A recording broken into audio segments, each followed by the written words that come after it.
Jāsaka, ka mana prezentācija būs tāds kā noslēgums, apkopojošs un elements ar ļoti ciešu sasaisti par to, ko runāja jau Ingrīda, ko runāja pēc tam Uģis un ko runāja Maira. Par augsnes iedarbības herbicīdiem un kā iegūt maksimālo efektu no to lietošanas. Varbūt pirmajā brīdī atbilde šķiet pavisam vienkārša, jo visiem augsnes herbicīdiem nepieciešams mitrums. Tātad, ja būs mitrums, tie strādās. Paskatoties drusku tālāk, tomēr ir daži punkti, kas vēl ir jāņem vērā un kas ir specifiski tieši augsnes iedarbības herbicīdiem, un par to tad es arī vairāk šeit pieminēšu, un tādas vispārīgas rekomendācijas, kā izvairīties no smidzinājuma pārklājumiem, kas attiecas uz pilnīgi visiem augu aizsardzības līdzekļiem, par to šodien nerunāšu. Varētu teikt, ka tie ir tādi 3 pamatpunkti, kas ir jāņem vērā. Tā ir vietas vai augsnes ietekme, tā ir augsnes apstrāde un sēja, un sekot līdz meteo apstākļiem. Kaut gan arī šis 3. punkts attiecas uz jebkuru augu aizsardzības līdzekli. Kāpēc tas svarīgi? Kas var notikt, ja kādu no šiem punktiem mēs neievērojam, vai ja kaut kas noiet greizes sezonas laikā? Tātad, pirmkārt, tā būs zemāka efektivitāte, bet tas var būt arī izratots sējums, vājāka laukdīdzība un potenciāli beigās arī ražas zudumi. Tātad pirmais punkts – augsne vai manā saimniecībā vai manas augsnes ir piemērotas augsnes iedarbības herbicīdu lietošanai. Augsnes herbicīdu darbība ir tiešā veidā saistīta ar organiskās vielas saturu augsnē. Ja šis organiskās vielas saturs būs ļoti augsts, kas principā ir kūdras augsnes, tad darbīgā viela ciešāk saistīties ar organiskās vielas daļiņām un rezultātā herbicīda efektivitāte var strauji kristies. Turpretīm, ja organiskās vielas saturs ir ļoti zems, kas varētu teikt ir jūrmālas smiltiņa, grāns karjers, rezultātā darbīgā viela būs ļoti pieejama ne tikai nezālēm, bet arī pašam kultūra augam, un atsevišķos gadījumos tas var radīt arī nevēlamu stresu pašam kultūra augam. Otrs punkts – augsnes apstrāde un sēja, kas tiešām ir ļoti svarīgs pasākums, jo neizlīdzināta sēja, slikti veikta augsnes apstrāde mums ne tikai ietekmēs tālāk laukdīdzību, potenciālo sējumu ražību, bet, protams, arī negatīvi ietekmēs augsnes herbicīdu iedarbību. Tātad ņemam par piemēru kviešus, sējas dziļums, nepieciešams nodrošināt šo sējas dziļumu vienmērīgi 3–4 cm dziļumā.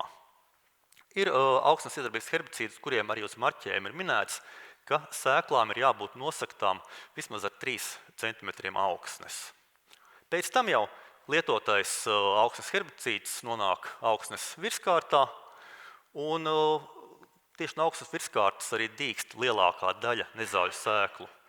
Jā, Maira stāstīja, ka var uzdīgt arī no dziļākiem slāņiem atsevišķas nezāļu sugas, bet tomēr pamatmasa, lielākā daļa nezāles tomēr dīkst no augšējiem 1–2–3 cm slāņa. Protams, arī šāds vienmērīgs sējas dziļums nodrošinās jums spēcīgu sējuma sadīgšanu, attīstību, un tālāk arī pats kultūra augs jau varēs sekmīgāk konkurēt ar nezālēm. Pie augsnes apstrādes, ko ir ļoti svarīgi ņemt vērā, nepieļaut, lai sējums paliek ar daudz cilām. Šādā te ļoti cilainā sējumā, ja uznāk spēcīgs lietus, kopā ar lietus ūdeni, lietotais augsnes herbicīds var tikt ieskalots arī dziļākā slānī un nonākt līdz kultūraugu sēklām. Un to noteikti nevajadzētu pieļaut, jo augsnes herbicīds un kultūraugu sēklas nedrīkst saskarties, nedrīkst nonākt kontaktā. Turpretīm kvalitīvi sagatavotā sīkdrupatainā augsnē arī pēc lietus šis mitrums vairāk saglabāsies augsnes virskārtā, turpat, kur ir lietotais augsnes herbicīds, turpat, kā jau minēju, no kurienes dīgs pamatmasa, nezāļu sēklu, un tad arī labāk šis augsnes herbicīds strādās. Vēl kas jāņem vērā pie šīm cilām, tātad jau uz augsnes virskārtas paliek daudz tādas cilas. Šajās cilās iekšā arī ir nezāļu sēklas. Un vēlāk, kad šīs cilas sadrūp, tās sēklas tur paliek augšpusē, var dīgt, un tās netiks ierobežotas ar iepriekš lietotu augsnes iedarbības herbicīdu. Trešais punkts - sekot līdz meteju apstākļiem.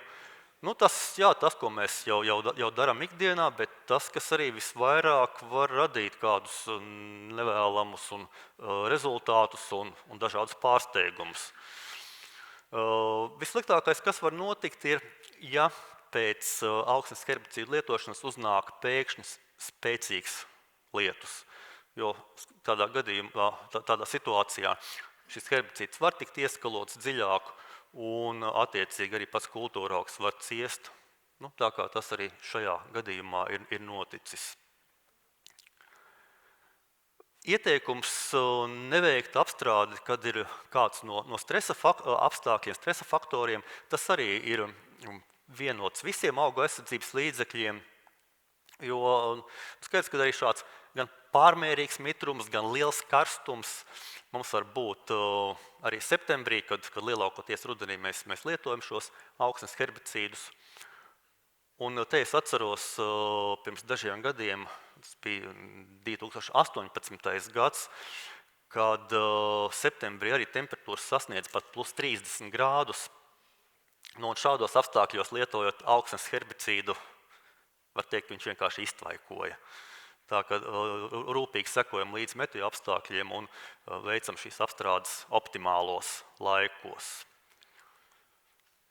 Tātad pavisam īsumā apkopojot, tātad, ja ir augsnes piemērotas, veicam kvalitīvu augsnes apstrādes sēju, ir optimāli meteju apstākļi, un mēs sasniegsim arī labāko rezultātu no augsnes iedarbības herbicīdiem.